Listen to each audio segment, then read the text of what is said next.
Right, good morning everyone. Good morning. This particular lecture is the first lecture on managerial research methods. And it starts by looking at the basis, what underlies managerial research methods. And there's sort of two ways that you can teach managerial research. The first way is that you can start the students doing some research so that you get some project. It might just be a survey or something, and you start on that. And you do the survey, and then you talk about what that means, and then you start talking about the methods that you use. That's one way. The other way is to outline the basis, the fundamentals of managerial research methods. And then, having sort of put that overview in place, then you look at each one in turn. Now this course does that. It starts by looking at the basis of managerial research. Now the problem with that is that it's a lot of new words, a whole lot of new terms. So it's really quite heavy on the new words, and I'll try to introduce some of them as we go. But don't worry if you don't understand them all immediately, because these are the words that you'd be learning if you developed in this course. So that's the way we go.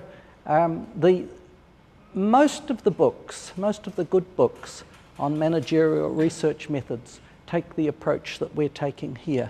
But I do a couple of things differently. The way that I divide up the categories for managerial research is a bit different from what most people do, and I've got reasons for that. But the other thing is that I'm going to emphasize how managerial research is based on ideas of scientific research. It's based on science. And guess what? It's based on managerial research came from the social sciences came from the physical sciences. So we're going to look at the start of the physical sciences, and I spend quite a bit of time talking about the start of the physical sciences and what it is that's in the physical sciences which 400 years ago was important and is carried into social science research and is carried into our business research. So that's why we go back and look at the start of the physical sciences, because that's the foundation of what we're doing. All right, so let's just get underway. The talk goes like this. We're going to begin talking about the classification of the methods researchers use in managerial research. So when we say that, the methods that researchers use in managerial research, we've immediately got a problem. What counts as managerial research? What is it? And we're going to be talking about some possible ways of looking at managerial research.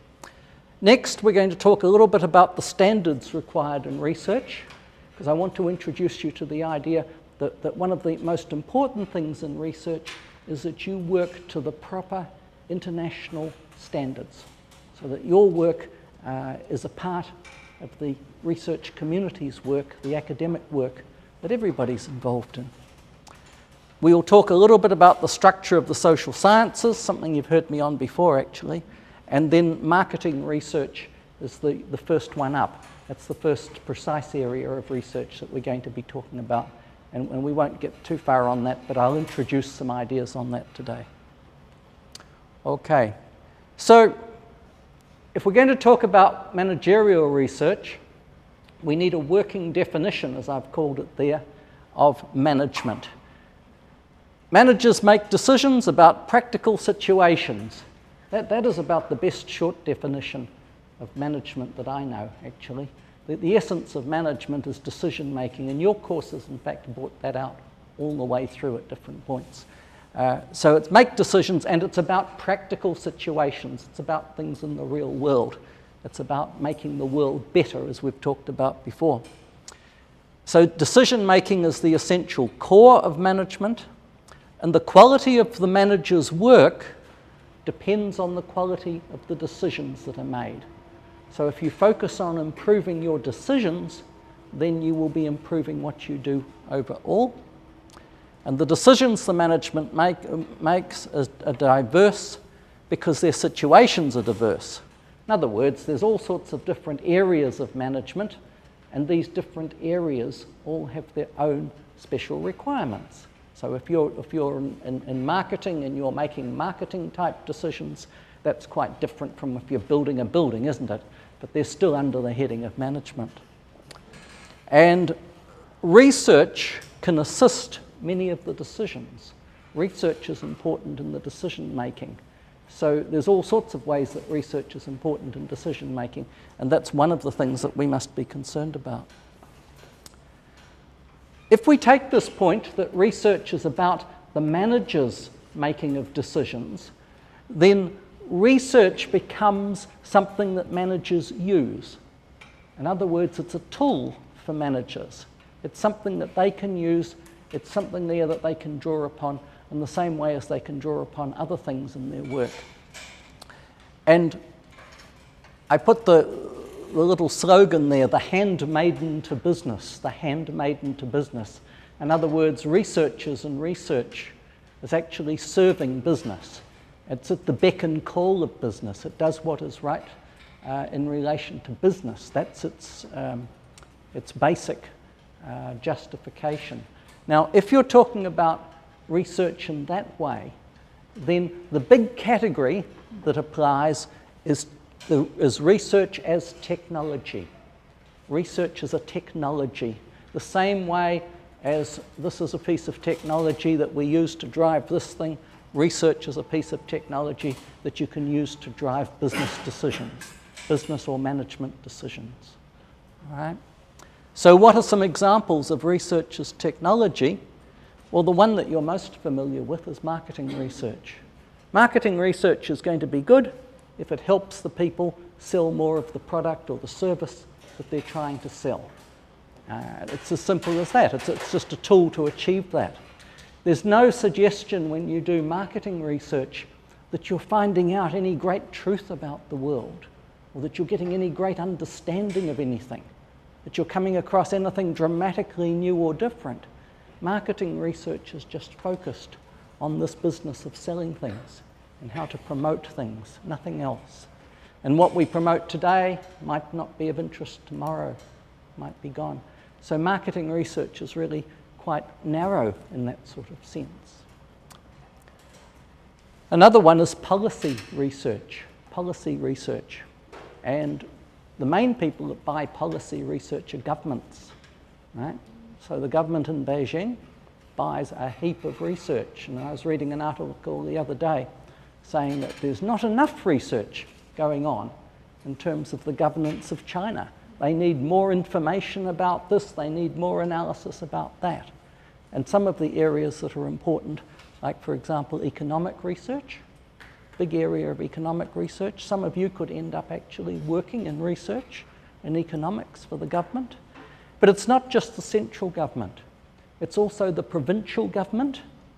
They need a whole lot of people to undertake studies into how to develop our province, where we're going to develop new cities, where we're going to develop new farmland, what is going to be the future, all those things. That all requires a lot of research, and that's policy research. And not just at the provincial area level either, but also at the city level. This city here, they have their own set of researchers studying developments within the city. For example, economic things loom large, but also social things. If you're going to manage a city, you're going to have to make sure that you've got enough schools for the children. Where are you going to put the schools? You've got to have researchers working on the demographics, on the way that the population is changing, so that you know where to put your schools. All right, that's a simple example, but that sort of example runs right through everything. In terms of your careers, if you actually like this business of research, if you're the sort that likes to inquire into things and find out new things, you might think in terms of being a researcher. You possibly haven't thought of being a social science researcher, but the course that you're doing would set you up quite well to go on and become a researcher in some aspect of social science. For example, a demographer looking at populations, population changes. Right? A lot of work for demographers, a lot of work, a lot of jobs. So try and think about those sorts of things when you're thinking about your own career.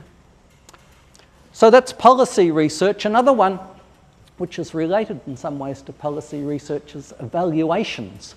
There's a whole set of research methodologies, especially for evaluations. An evaluation is what you undertake, a research and evaluation is what you undertake when you want to know whether something is successful or not.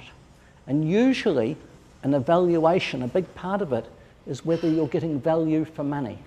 All right? Whether you're getting value for money. So we might have something that develops here in this university, some new thing. They might, for example, put on a new course, and there's a whole new course, but none of the students want to do it. None of the students want to do it. It costs a lot of money to put a new course in place, but the students don't want to do it. That sort of situation gives rise to a question for the managers of the university. Should we keep this new course going, or should we not keep the new course going? They will then hire people to evaluate the new course. And they will be researchers. Their research, the kind of research they're doing, would be a form of technology that would be directed at this question. Shall we keep the course going, or shall we not keep the course going? And they would consider all sorts of things in that sort of research. They would consider right on the needs of China, whether China needs people to learn about this subject. Then they would consider the ability of the university to deliver this subject. Have we got the teachers that can do it? Is this our specialist area? Should we be doing this, or should another university be doing it? Then they will consider how many students say that they have an interest in it, and how many students are likely to want to take it in the future. There's a big social science research project in that. They'll bring all this information together and they'll write a report, and that report will be a summary with a recommendation. In the same way as in your projects you've been making recommendations with your propositions and theses in your papers, this sort of research does exactly that. So it would bring up a conclusion. We recommend that the university scraps the course, or the university develops the course. Usually the recommendations that you get in evaluation research, they don't say sort of yes or no. They say develop this, develop some of that. They're kind of big decisions, big compromise decisions. So that's evaluation research. Now the kind of methods that you use, the research methods that you use for evaluation research, different from the ones that you use in policy research, different from the ones that you use in market research. The next one is budget cycle preparations. You remember your planning cycle that we did earlier on? The planning cycle? Into every level of that planning cycle, there can be the need for research. Right? So that when managers are looking at the planning itself, the long-range planning, strategic planning, they need researchers to analyse the business environment and to write reports on that. But also, when you're thinking about organising, how you're going to structure within your business, that requires research too, but a different kind of research. And so it goes on. So a lot of the budget cycle preparations requires research, which we can call managerial research in a general way, managerial research. And that I've got as a separate category there. Most of that research does not get published. You can't actually find that research on the internet, because companies will have it done and then they will use it themselves, but they won't tell anybody about it. It'll be their private business, which is fair enough. And they will be paying researchers to do that. And it's all very confidential, because quite often when you're doing that kind of research, you come across interesting things. Like you might learn something about your competitors and what they're going to do or what they're not likely to do. That sort of information is very valuable and worth having. So budget cycle research, they don't usually publish just as a matter of course. Another type of research that's really important and is also not published, negotiation preparations. that was once upon a time I had the job of doing that. I was a researcher that did preparations for negotiations. And so my job was that before the negotiations started, to check it all out, to investigate everybody and everything that I possibly could and bring up a big dossier of information so that when our people went into the negotiation, they were well prepared. So the people came in negotiating, came through the door and said, "Oh, very nice to meet you." They knew all about them before they met them because they'd just read 2 pages all about each person. They knew all about who they were negotiating with. Now that's a kind of research, that's managerial research. And I bet you've never thought of a career doing that. But that's the sort of research that you might be able to do. A lot of people get employed to do that. And so I point that out to you. So that's negotiation preparation. Another kind of managerial research relates to investments. And I'm talking about particularly investments on the stock exchange. You've got, with the evaluation of big companies, whether or not they're worth putting money into and what they're worth, there's kind of 2 aspects. There's the financial analysis, and then there's everything else, all the social science inquiries, right? Now, the financial's one side, and there are lots of courses on financial analysis. There aren't a lot of courses, actually, on investment analysis. I should be a bit careful when I say that. In some places, there are heaps of courses on investment analysis, but I was thinking of here, actually. When I looked at our courses here, I thought, wow, you've got a lot on finance, and you could have more on some other things.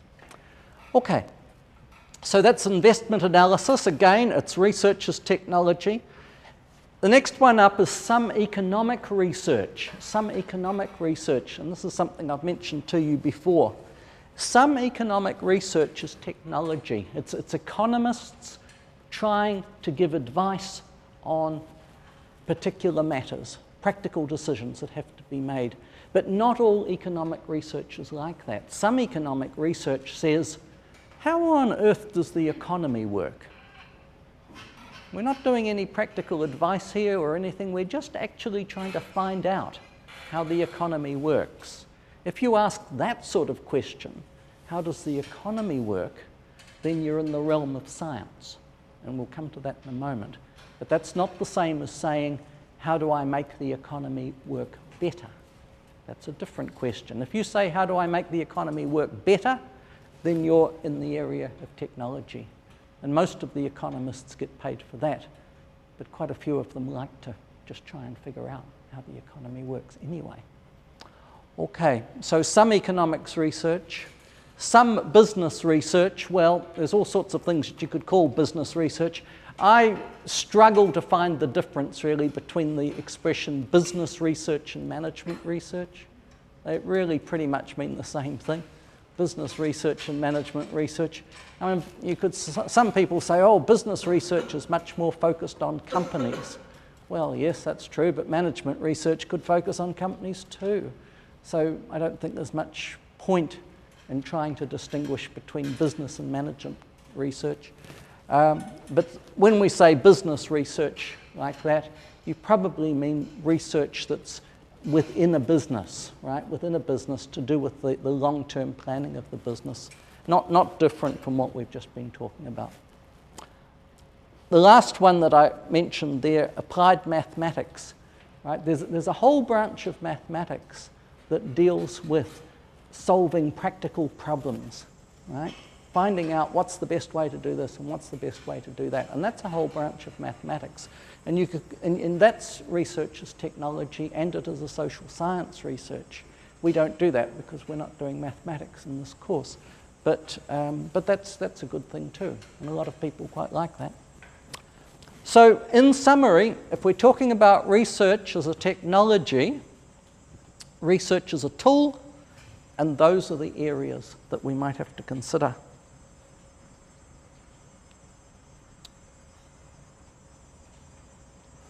I mentioned to you that with all those areas, you've then got to put them against the various situations where management appears. So you've had a list of the different kinds, now a list of the different areas. We've talked about central government a moment ago. the need for more and more research because the decisions are getting more and more complicated, more and more specialists are required, but local government and private companies the same way. And also voluntary agencies these days employ enormous numbers of researchers to do this kind of work. And there's various special purpose organisations, and I've listed hospitals, the school, the military, the industry, all these industry representatives, all these groups have research organisations providing information. And any of that you could take under the heading business research. Business research is not just about business in the narrow sense of commercial companies. It's in this wider sense. And one of the things in courses like yours that you've got to kind of get a handle on, you come here and you think that because you're doing a business course or a management course that you're only involved with small companies or big companies, international companies maybe, but you're also involved with government. Government's in business too. Government is as much in business as anything is. So I'm trying to extend the way that you use this word management and business. Okay, so how are we going to classify management research? There are 4 ways suggested here. 4 ways. First of all, by the people or the organisations that produce the work. And I said this leads to questions about purpose. We'll come to that. I'll just go through them and then we'll come back and talk about some examples. Secondly, by the character or kind of the research outputs. This also leads to questions about the purpose. Nextly, by the purpose itself. And this leads to ontological questions. Now that's a big and different word that we'll come to. Ontological questions. And lastly there, by the method of inquiry, how the inquiry goes, and that leads to epistemological questions. Another big and different word. So you've got from that, you've got your 4 different ways that you might classify business or management research, and all of them really relate to the purpose or the method of inquiry.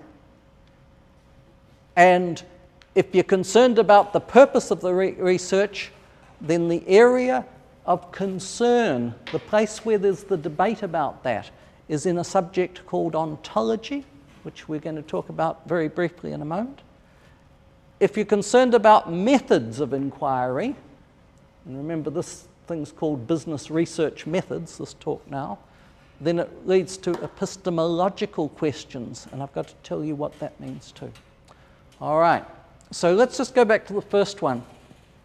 I don't know whether there was a separate slide on it or not. The first one, by the people and organisations who produce the work, who produces this research? Well, where does it come from? Well, probably, I don't know about most of it, but a lot of it is produced by in-house researchers. In other words, companies and government agencies and so forth have their own research departments. Okay?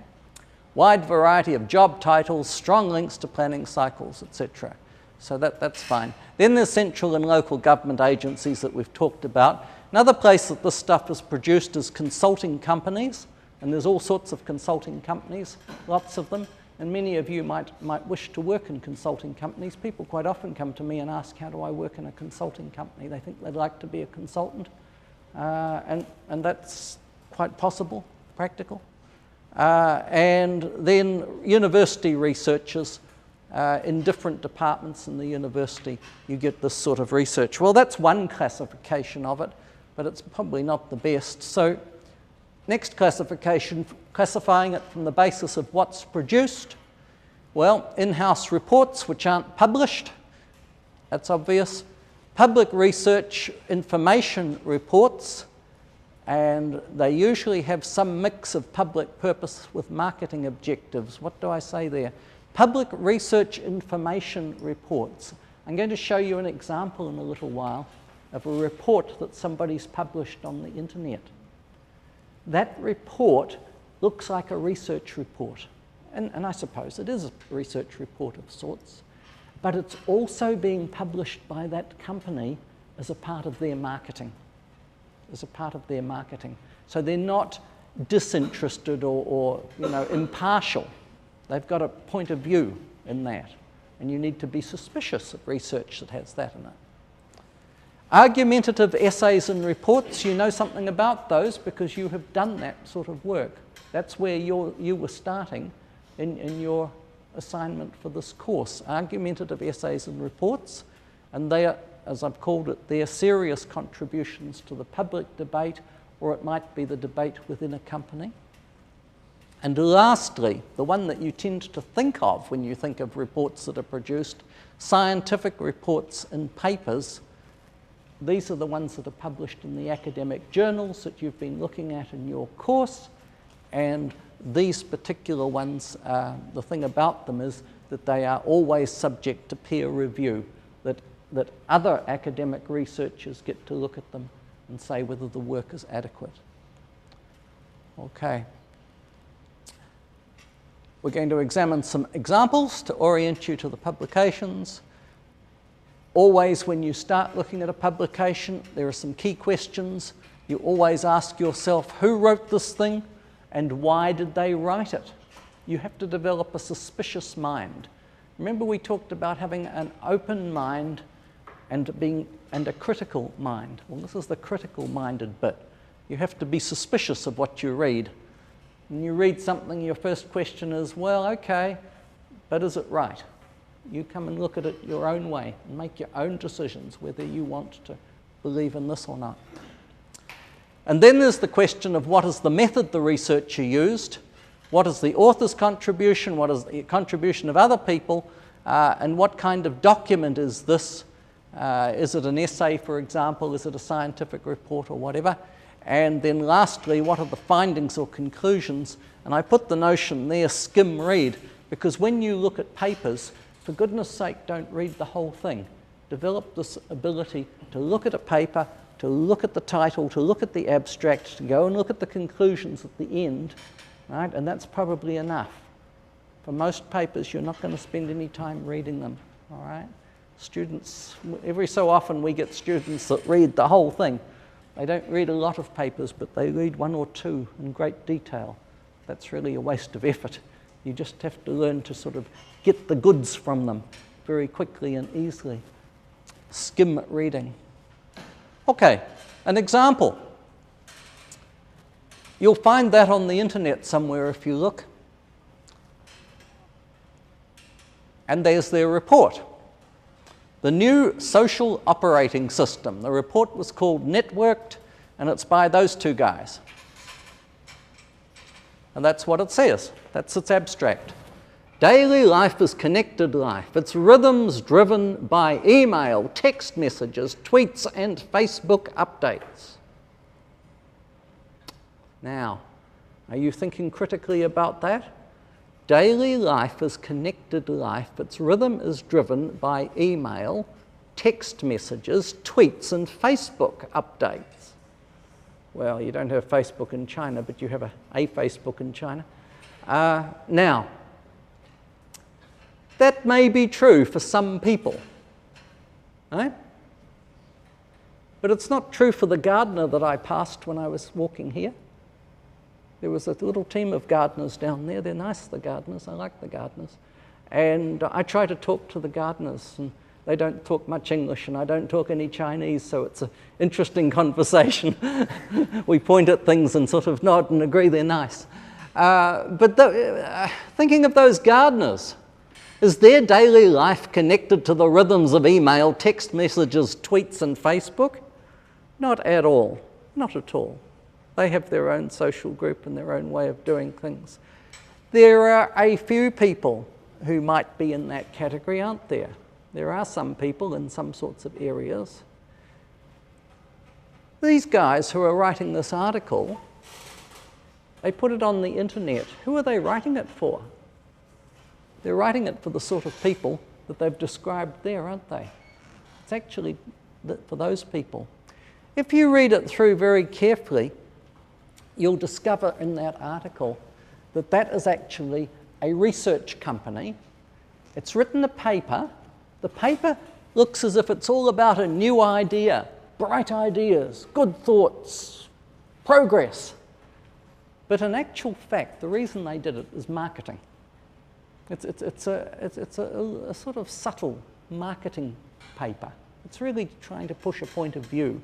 Right? It's not a quality piece of research. It's the sort of thing some students end up quoting in their research papers, and I say, this hasn't been refereed, this hasn't been, right? They just wrote it, they put it on the internet. Here's another one. This comes from an outfit called CRI, and there they are, China Research and Intelligence. And this one is Research Report on China's New Energy Industry. All right, I think they're in Shanghai, these people, from memory. Now, that's interesting. That's one of about, maybe 15 or 20 papers, a bit like that, that you can get on the internet. If you want the whole paper, you can see some of it, but you have to buy it. So who would buy that? If you're involved in the energy industry, and there's lots of companies, people involved in the energy industry, you may want to buy that paper. Right? And if they've got a good reputation and they've done a good job, then you will buy it. I thought the price was reasonable. I didn't think it was too high. I thought the price was about right. They'll sell a few. And you can see their website is there, okay, and their email for orders. Now, who are they? Well, they do market research, and there are some of the reports. So you see the one in the middle, Research Report on Global and China Aerosol Industry. So they have done a research on the aerosol industry. They have brought together a whole lot of information. How would they do that? Well, basically, you'd call that sort of research desk research, They do it at their desk. They don't go out talking to people about aerosols. They survey, the same as you were learning to do with your papers, they survey all the literature sources they can find, and they bring it into some sort of sensible overview, some sort of summary, as it were. And that's good and important work. That really captures new information. So they've done that one for aerosols. Then they've done this men's grooming thing, right? I presume that's the United Arab Emirates men's grooming market, right? Okay, so they've done that one. And then there's another one on India construction chemicals market forecast. That's a nice little company. I was quite impressed by them. I think they've got teams of people working on topics, producing research, selling it. Very practical, and they're people like you who've gone on a bit and developed some research skills. So what did we find out about them? They only started quite recently, 2006. Okay, focuses on market research, company research, investment consultation, and other fields. Provides custom research. In other words, if somebody wants some research, they will establish a contract with them and do it. Okay, and they've done more than 40 of those projects. And the bit that I can't see there is somewhere it tells you how many of them there are. Wait a minute. Their clients are private companies to governments, which is good. And that came from LinkedIn. And the reason that I put that one there, which says pretty much what we just said, was that you can see down the bottom a couple of things. First of all, the company, they say it's privately held. In other words, it's not on the stock exchange, it's private investment that somebody started. It's certainly worth a little bit, but not too much. Company size, 11 to 50 employees.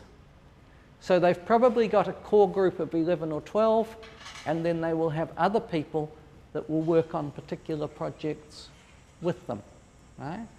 And a lot of these research companies actually do that. I actually was involved in starting a research company like that. It was called ERANS, the Ecological Research Associates of New Zealand, ERANS. And we did research just like these guys, but I think these guys might have made more money than we did. So I think their business model is better than our business model.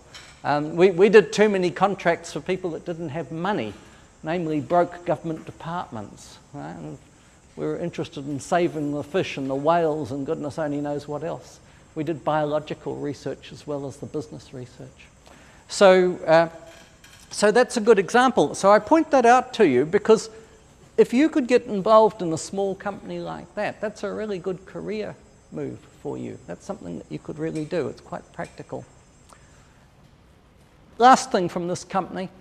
Before we start our research, they say, we do this. Now, look at that list. These are the things that they do and the things that they try to agree with their clients for their reports. Purpose of the report. Do you remember me pushing you to do the purpose of your study? Saying to you, what's your proposition? What are you going to... That's that there. The scope and the definition. Remember me saying to you, you've got to narrow this thing down so it can be done. Right? Scope and definition. Report limitations we talked about the other day. You're not doing everything, but report limitations, very common. And then the other things there, list of the sources, well, you know a bit about that, and samples in some of them. So I've just put that there for you because that makes the link between what you're doing and what companies like this do. Same stuff. And there's an overview of marketing research, the different kinds of research. We mentioned the desk research on the right, secondary they call it, desk research, which is really common. But there's also market research methods where you go out and do surveys and things. That's very common too. There's a range of things. We needn't go through them. And that's one particular company, the way that it's sort of structured. And if you were to work there, you would start as an associate, which just means a research officer, a researcher. Okay. We're talking about the classification of research, and we're talking about the purpose of the research. Remember we had that list of different ways that you could classify research? Now we've got to talk about the purpose.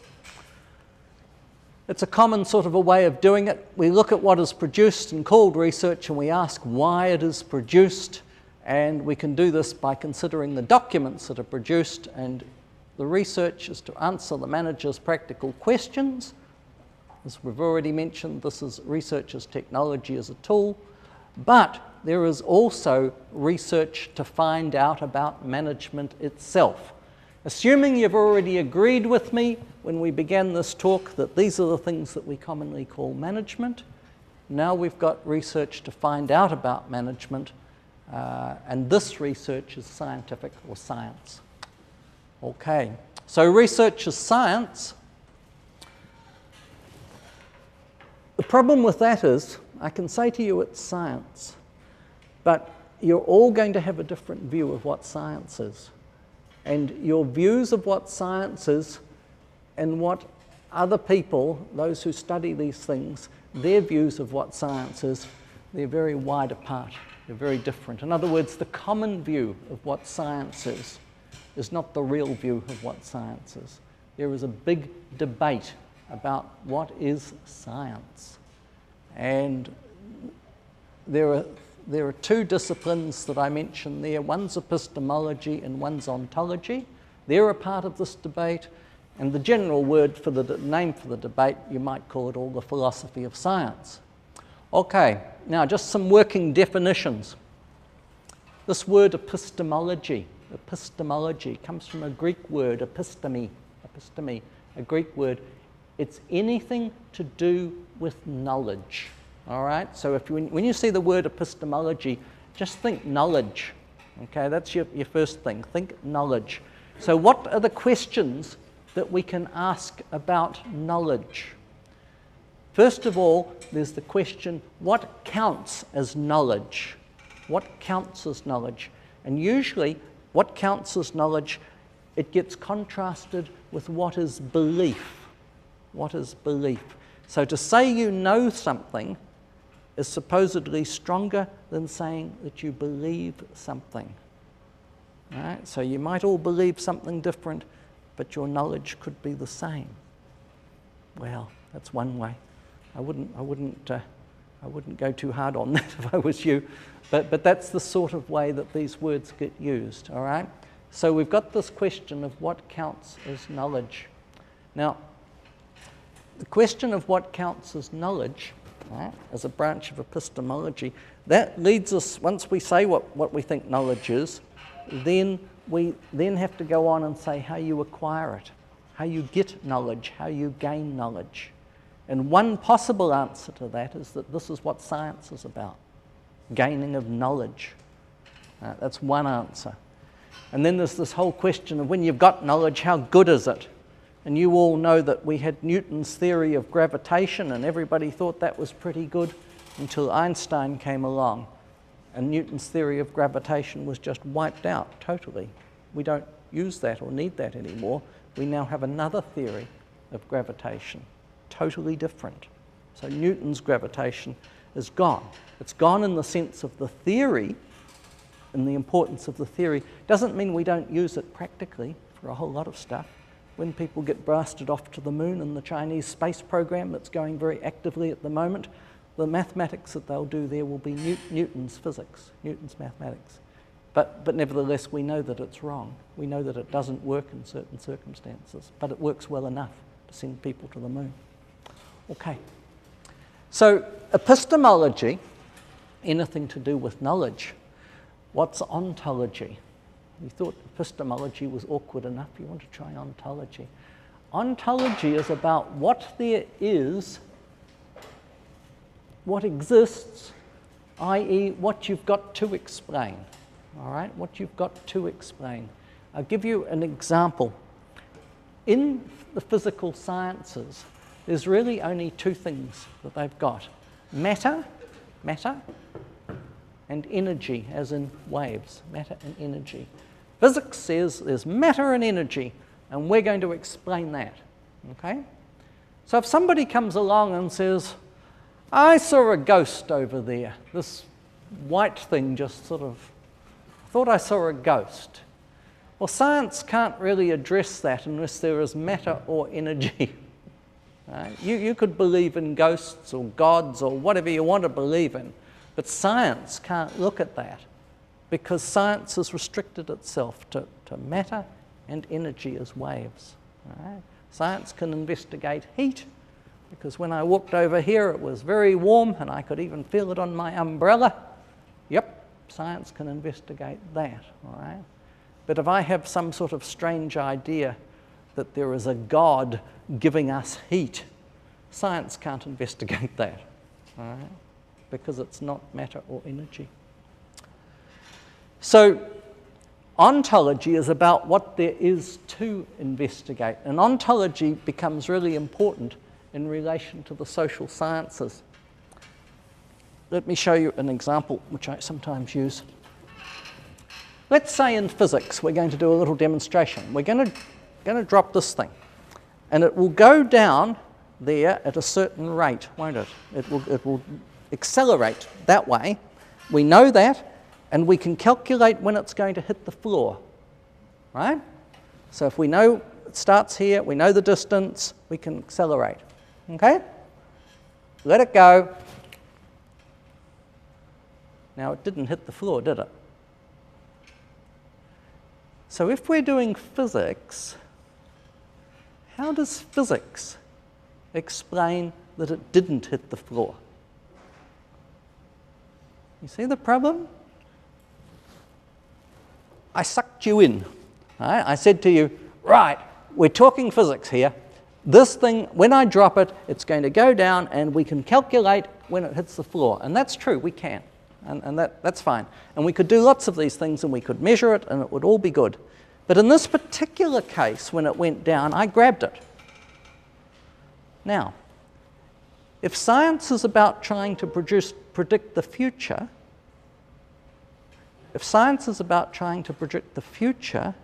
what account can you give?